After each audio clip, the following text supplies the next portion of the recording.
Hello and welcome to UX Leadership by Design. I'm Mark Baldino, your host. I'm also a co-founder of Fuzzy Math. Fuzzy Math is the user experience design consultancy that brings consumer-grade UX to business applications for B2B and enterprise tools. Today, I speak with Paul Boag, who is an expert in design leadership and UX strategy. Paul has over 31 years of experience working with clients such as University of Oxford, UNICEF, and Puma. He is an author of 6 books, well-respected presenter, podcast host, does trainings. He's been doing the internet from the days we moved on from interactive CD-ROMs. And we've really kind of focused the conversation around some of the challenges that UX teams are currently facing, which is in a lot of cases small, underfunded teams. Just, why we even struggle with to call ourselves. We get pretty pointed at times in some areas that UX leaders are failing the moment and what they can do to better spread design. And Paul explains in detail some of the pillars to a successful implementation of a UX organization, which is focused less on doing design. It's more democratizing design through setting up a center of excellence or COE. It's really a spirited conversation. And honestly, I think all of us have something to learn from Paul. So please enjoy the episode. Thank you for listening. And if you'd be so kind as to like or subscribe or share with your fellow designers, that would be much appreciated. Paul, welcome to the podcast. Well, thank you very much for inviting me. It's really good to be on. I was very chuffed when I got your email through. Chuffed. That's I've gone very British on you already. That's do you want to translate that? Maybe it sounds like you're super angry or chuffed. No, chuffed is kind of pleased, surprised and pleased. Yeah, it's got a little. I was gonna say chuffed has a little bit of like not sarcasm, but humor to it in terms of like, everything. Made you smile. Everything we say has got a little bit of humor and sarcasm to it. So that's about right. Yeah. Right on. Well, no, appreciate your time today. Excited for our conversation. Maybe as the tradition, if you can give folks a little bit about your background and kind of career trajectory to where you are now. Yeah. So, I've worked in the industry about 30 years. So a good old length of time. I started before the web was a thing, working on multimedia CD-ROMs back in the day with IBM. Yes. And then because I was the intern basically back in those days, when this thing called the web came along, which was really boring. It was like grey background, no image tag, terrible stuff. Of course, they gave it to the intern to do. And so that's how I got into the web. I did coding and design. My training was in design. But obviously, to begin with, you did everything yourself. And then over the years, I specialized in UI design. I worked for a .com startup for 3 years, and that was an absolute roller coaster of an experience. Then from there, set up an agency where we moved progressively into UX. And then eventually I stepped back from the day-to-day running of the agency. The agency's still going. And I now am a UX and design leadership consultant, basically. So, and when I say UX, I mean in the broadest definition of it, not in the kind of UI, UX interchangeable design thing, but, looking at the end-to-end experience. Okay, that I was going to ask you to define. So more end-to-end user customer journey and all the touch points, not just not as narrow, but not just like the interaction UI design. Yeah, when I talk about UX, I'm talking about it in terms of Don Norman's original definition of it, which is that there's a lot more to the experience than the product. So, at the moment we're seeing a lot of UI designers who had branded themselves as UX designers, now branding themselves as product designers. And actually, I feel like that's probably a good thing. Everybody's going, oh, UX is dead.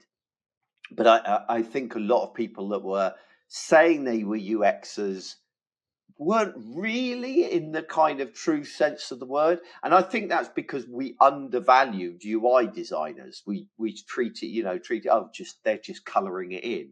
When of course UI designers is a whole specialism in its own right. So, it's good to see that kind of realignment that's going on at the moment. But I don't think it means UX is dead. I just think it's returning to what it really was, which is looking at the experience holistically and in its entirety, and everything from, Don Norman was at Apple at the time. So, it's everything, as we know from Apple, from the unboxing experience through to your customer support and everything else, Right. No, so I started Fuzzy Math in 2009. And at the time, my titles had almost been exclusively information architect.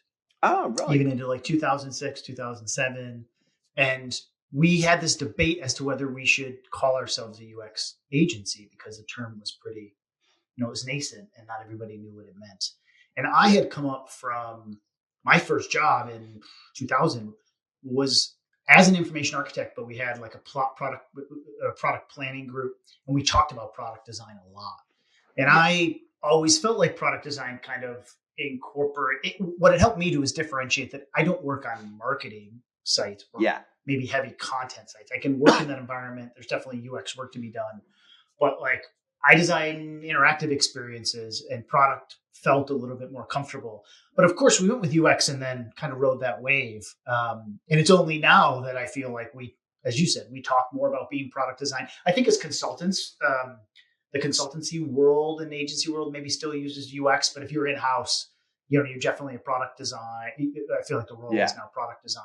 And it's an interesting shift. There's always carving out of titles, and what's my title and what does it mean, and playing around with words, and trying to carve out our space is what I'm trying to say. See, what I find really interesting about this subject is that everybody's focusing on the first part of the job title: UI designer, UX designer, product designer.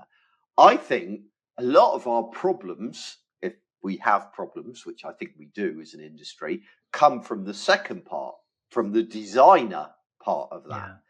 Because I think no matter how hard we try, I think designer is always seen as a colorer inner, someone that colors in, or certainly someone who is tactical, implementing wireframes, implementing, interfaces, that kind of thing.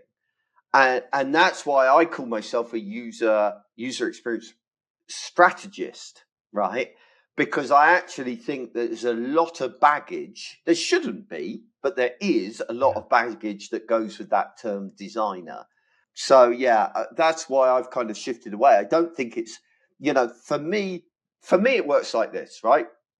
The UI designer is interested in the interface. The product designer is interested in the product.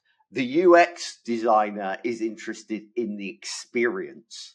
And it's as simple as that. It's not actually that complicated.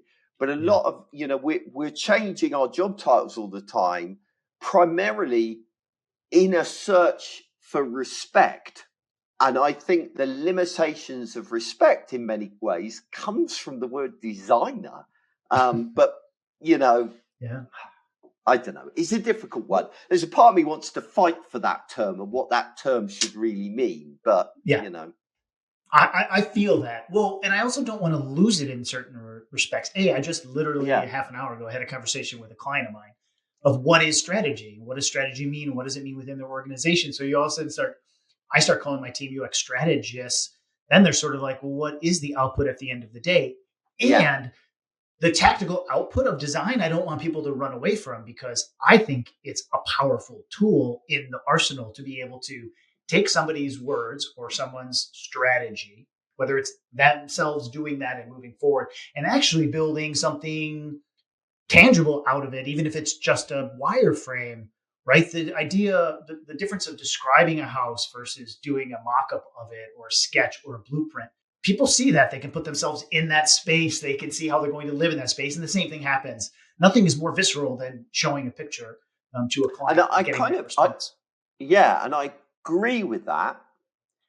But in the same breath, I don't think producing those design assets, if we want to call them that, Sure. is necessarily the exclusive responsibility or right of a designer to do, right? So I tell you I've been struggling with a lot is that I go into organizations and almost without exception, the UX function within those organizations, whether you call it designer, strategist, whatever you want to call it, but that UX function is massively under-resourced, okay? And the same is true for product designers as well, but especially UX, because UX is so incredibly broad. You're looking at everything from marketing material to the site performance to the packaging of the product. It is such a big brief.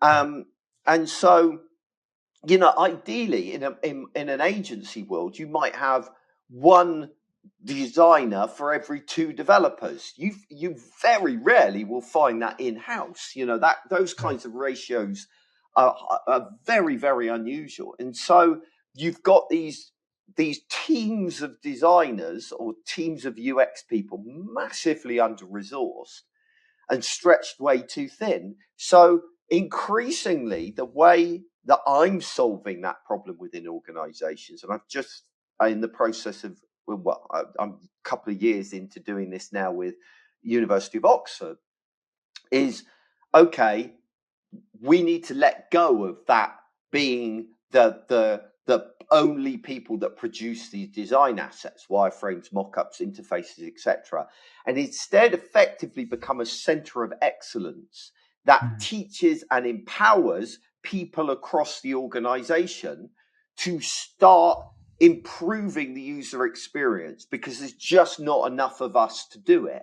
And so they are the ones out there doing testing. They are the people doing user research. They're the people doing design, really. But what we do as a centralized team is ensure the standards, teach people how to do it well, offer consultative strategy services, put in place, good tools to empower other people. So it's about really the democratization of UX more than it is about the implementation. Yeah. No, I like that. I was going to ask you if you use the term democratization of it. And I feel like the tools have come around to this way of being. So we worked with GE Healthcare's Center of Excellence in probably 2010, 2011, they were standing this up. And they had a very, very early design system. But the tools kind of weren't there. And now we have a language, right? I think we're better about describing the standards and governance of those. And we have tools that support it. And AI is sort of changing that as well in terms of where I think that'll be in 2 or 3 years. I'm always telling, I say this probably every podcast episode, like if you want to move pixels in 3 years, your job's going to be pretty tough, right? Like just moving pixels from scratch is going to kind of go away. But we've already seen designers embrace design systems, which give them a startup. And so I do kind of feel like the tools and the processes have come along that you can more easily scale a COE, or maybe not scale UX. Yeah, the democratization of UX. Yeah. How do you keep the quality level up, right? Like if I talk to somebody who spent their entire career, whether that's 2 years or 20, doing, let's say, UI design, pure UI design, like pixel perfect, a high level of quality. How do you keep that level of quality up for people that aren't technically trained in it? Yeah, and this is the most common question. And I think the answer is one that a lot of UX designers, or designers full stop, really struggle with, which is you don't. Right? You're never going to ensure the same quality as a professional UI designer. If you could just teach, I don't know, my wife how to do my job with a bit of training and a bit of, the right tools and stuff, then really that would be quite demoralizing, wouldn't it? You know, they're never going to be as good as you are. But the trade-off is, although the quality will drop in any one individual interaction, the breadth of work being done will increase. So in other words, instead of you working on 10% of the experience, okay, and doing that to 80% of quality, because, you know, nobody's perfect, right? Let's be generous. Let's say we get it 90% quality, right? Sure. By democratizing it, that quality might drop to 50%, but you're now affecting 100% of the experience across the entire organization. And more than that, you're affecting elements of the experience that you as a designer have never traditionally got to touch. Things like the call center that takes customer queries. I mean, take, for example, my earpods, these ones that I'm wearing right now, arrived today from Apple, okay? Because my previous pair broke, okay? And that entire experience has been so carefully crafted by Apple. And I know, you know, Apple are in my bad books at the moment over, you know, liquid design or whatever bullshit they're coming up with. But set that aside. You know, we could come back in for another episode and talk about that. You could do a whole episode just on that. But their experience of that was absolutely superb, that support experience, and it involved multiple teams across the organization. There was no user interface in that entire experience, right? I guess you could say the chat app where I talk to support was a user experience. But beyond that, it was the box that arrived with a nice label. They even give you a bit of sticky tape to seal the return box, and everything is so beautifully crafted as an experience. Those kinds of things we can now impact as user experience professionals if we just let go of the user interface and our desire to hold on and control every aspect of that experience, you know? So you don't maintain the quality, but you improve the overall experience. Yeah, I like that. And I think you're right that designers who see their value in pixel precision and in that, like, maybe feeling like they can't, everything has to be perfect. I don't know if it's always perfectionism, but really, really perfect. That to ask them to step outside and think about that larger, more holistic impact that they can have by democratizing design. If everyone worries about quality, and that's kind of the first question, what's the flip side of that? When you're setting these up and you're implementing, what are people's blind spots? What aren't they thinking about that end up being like stumbling blocks towards implementation of a COE? I mean, there's quite a lot. I mean, I see that a UX design role really is fourfold. There are 4 pillars of work that we should be doing, and none of those are interface, right? Well, one could be argued to be, but we'll come to that in a minute. One is we should be offering services to other parts of the organization, and those should be strategy services. So initial project assessments, for example, if somebody's proposing creating a new product or adding new features, what's the chances of user adoption? What's the chances that the experience will be good? That kind of assessment work. We can, as part of our consultancy work, we can do coaching. We can help with strategies, that you know, consultative services, basically. Yep. The second area that we should be looking at is providing people with training. So equipping them how to do a 5-second test, how to do facilitated usability testing, you know, that kind of thing. The third area is resources. This is where things like your design system comes in, right? That enables people to quickly create interfaces. This is where you've got an app that people can use if they want to do 5-second tests or first click tests. Here's your app. Go and do some card sorting with this app. Here's the guide to do it. You know, that kind of thing. And then finally, the final area is standard operating procedures, policies, those kinds of things. And I would say if we are weakest in that area, we're terrible. Okay. If you think about any other department in your organization. Let's take, for example, HR. Okay. If I decide to bring a chainsaw into work and wave it around, as certain high profile people have been known to do with the American government relatively recently, that's a health and safety risk. Okay.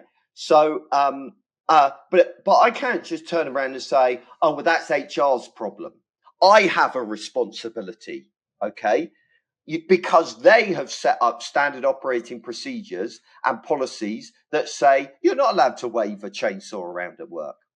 But we don't do that. We don't say, oh, I'm sorry, but our policy is that every stakeholder has to do 2 hours of, we spend 2 hours with users in the last 6 weeks if they want to be a stakeholder in the project. By the way, that's a real policy for the government digital service here in the UK. So, I would say we don't leverage all of the power that's available to us, so that's another area. So those 4 pillars, I would say the heart of it. Yeah, no, I like that. Thank you for breaking that down. I think, I'll ask you, do you think that there is a issue with how much influence UX, so uses the broad term, has? Is that like, and that we feel, and that's reality. So my initial response is we're going to create a rule here, which says that key stakeholders need to be involved at this level with users to understand what they're going through, to empathize with them, to help build digital products and services that meet their needs. Like, that all sounds well and good. It's nice to say we're going to democratize things until it becomes somebody else's job. Like, what's that positioning battle? What's the influence matrix like in organizations? You're talking about, large organizations. So like, what's the reality there? I think the biggest problem is that people try and ask for too much too quickly. Okay. So, what typically happens is that the UX team basically go to senior management and they have a good whinge. Nobody's listening to us. Oh, we don't have enough resources. Oh, we don't have a seat at the table. And you just sound like a petulant child. And so it's hardly surprising that management push back. Okay. And so you often see a scenario where you get caught in this catch-22 that you can't demonstrate the value of UX because you're not set up to succeed. But on the other hand, you can't succeed because you don't have the value, the kind of profile to be able to do it, and etc. So the answer is you have to start small. It has to be initially about doing what you can within the constraints and constantly pushing the edge of that.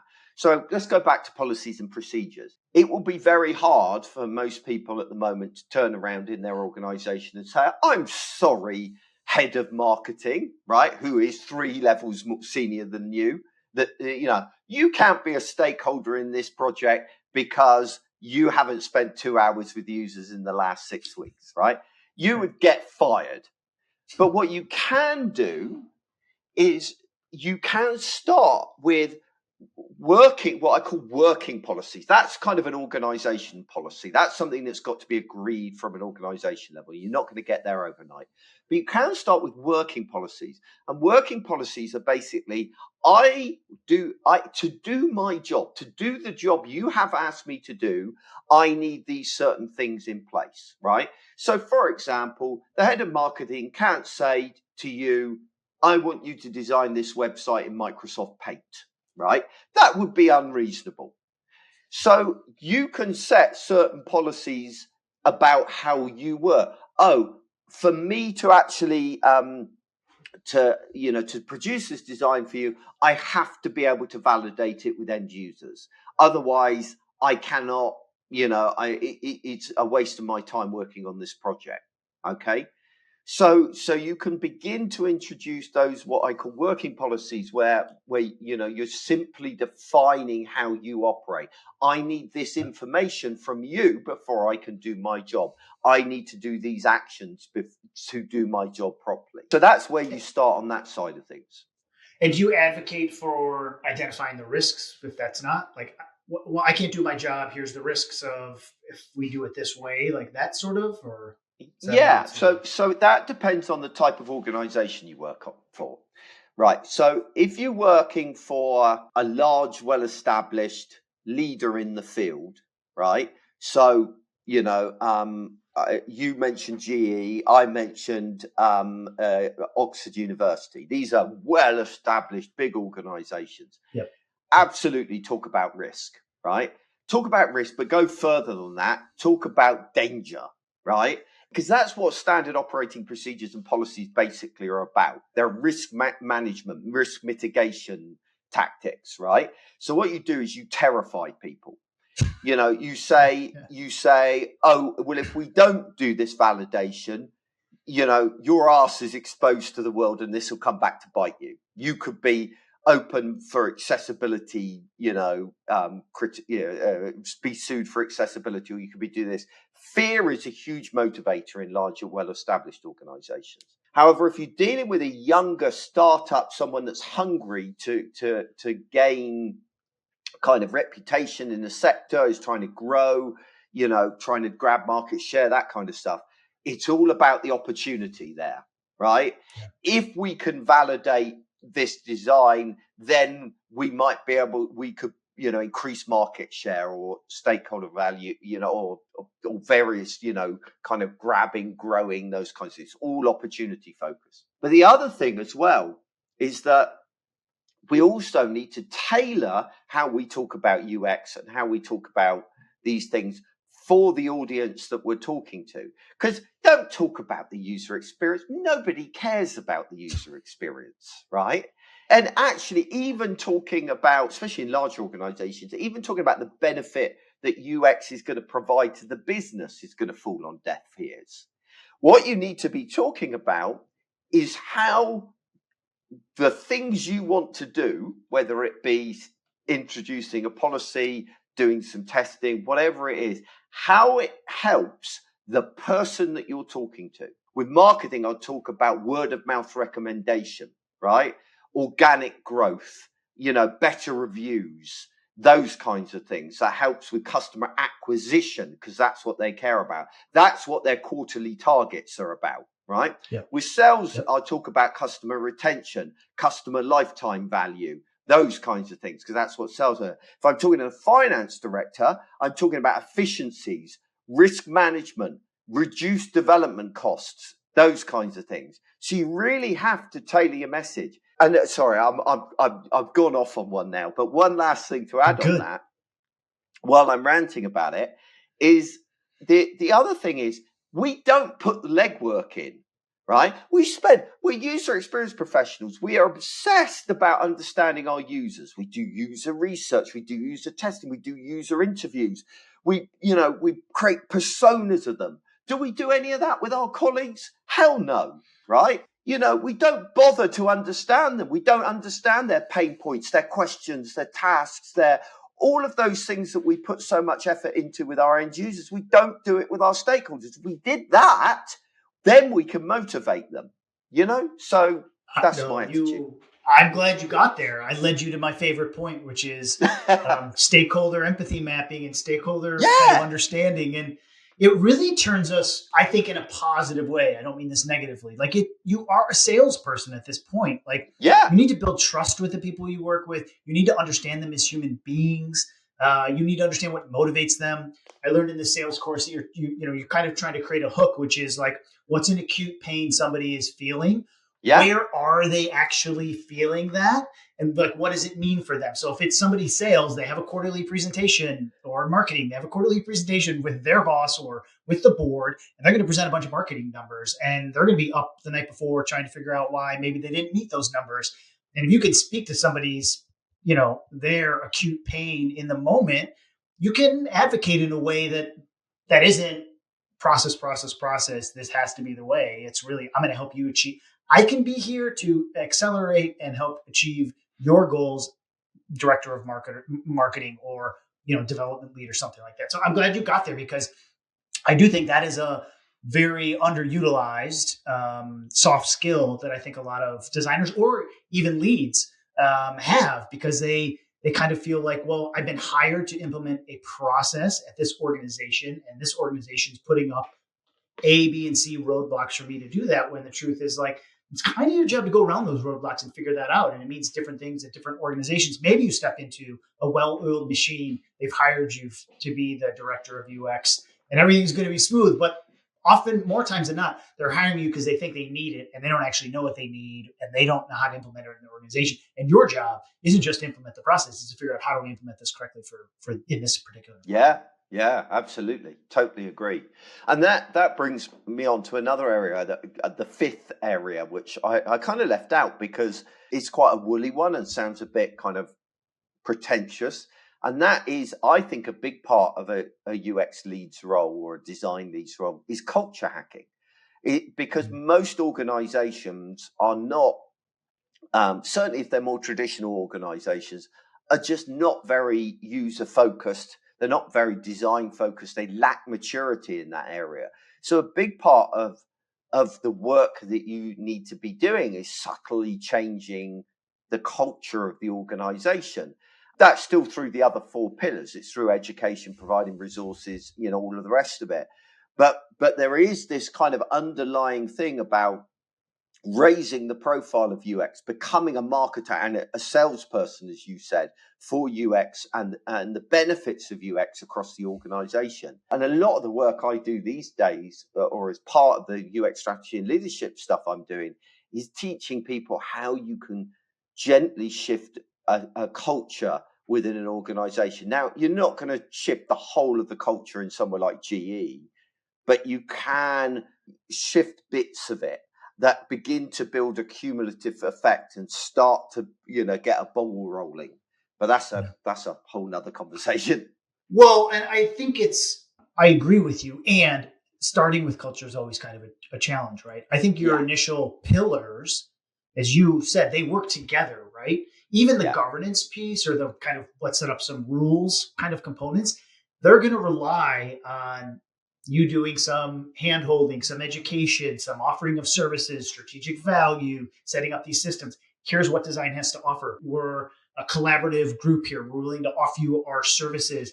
It kind of is easier to get into here's maybe what would be a best practice if we want stakeholders involved. Here's now subtle ways to change culture. I think if you're on a culture changing mission and that's your first priority, you're going to run into a bunch of challenges. Yeah, it's not the thing you can. Yeah, you're right. It's and it shouldn't be the focus either. I think it's a happy result when you get further down the line. It will begin. 100%. You'll begin to see those things. 100%. Well, maybe this is a good way to transition into. You mentioned these are areas you're helping folks. You've been kind enough to talk about kind of a current project you have. I know you have a podcast, you have a blog, you do speaking engagements, training. Like, hey, first of all, where can people find you? And what's a good client for you? If somebody's listening to this, they're a designer, product leader, or they're an executive, and they're like, oh, I'm struggling with this problem. I need to reach out to Paul. Feel free to give your pitch. Do you know what? I'm beyond giving pitches. People will find me if they want to find me. I tell you what. Let me, instead of me pimping myself, let me give your audience something that might help them. So Perfect. If they go to boagworld.com, BOAG world.com /subscribe, you can find a email course that comes out every week that goes through UX strategy and leadership piece by piece, little bit by little bit, all the way through all of the subjects we talked about and a lot more. Also, if you sign up for that, you get a copy of, all of my books pretty much, but the one that you might be most interested in is called User Experience Revolution, which is about how to begin to shift the culture within your organization. And, and just check that out, because I think that's people are fed up with sales pitches, but some useful resources, that always goes down well. So there you go. 100%. I think the proof is in the content you'll be providing. Generous to offer all of that and pretty amazing. And I think it'll be great for the audience. So Paul, I just want to say thanks for your time today, sharing your background and your stories. And I just want to say I appreciate your passion of areas that I think, UX is kind of failing, or people are skipping or aren't putting in, as you said, sort of the hard work or the legwork to get the job done right. So just appreciate your time and energy and effort today. No problem. Thanks for the invite, and hopefully we've inspired people a little bit. I think so. I'm gonna take it as we have. All right. Thank you very much for your time. Thanks.